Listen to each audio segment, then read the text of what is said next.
Сегодня страна салютует героям Курской битвы, которая длилась 49 огненных дней и ночей. Началась она 5 июля 1943 года, а уже 12-го под Прохоровкой произошло крупнейшее танковое сражение в мировой истории. В нем сошлись более 1200 советских и немецких танков. Обе страны понесли огромные потери. От того жаркого июля, когда на Прохоровском поле плавилась броня, нас отделяют 75 лет.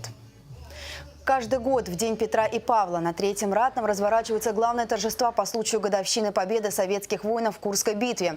С раннего утра гости и жители области собираются у памятника Звонница, чтобы почтить память тех, кто самоотверженно шел в атаку за свободу и независимость нашей Родины, кто защищал свою семью и жизнь грядущих поколений. В церемонии приняли участие губернатор Евгений Савченко, член Совета Федерации, председатель попечительского совета Прохоровское поле Николай Рыжков и заместитель полпреда президента ЦФО Мурат Зязиков. Митинг начался с возложения цветов.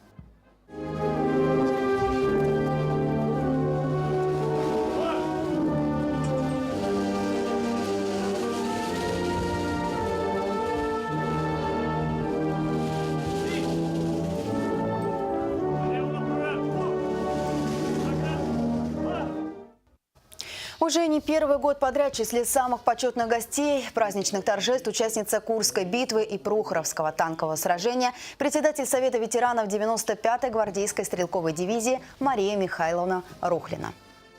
Могла ли я думать, маленький солдат большой войны, что именно мне придется быть в числе уже той немногочисленной армии ветеранов и выступать здесь, на священной Прохоровской земле, обращением к вам.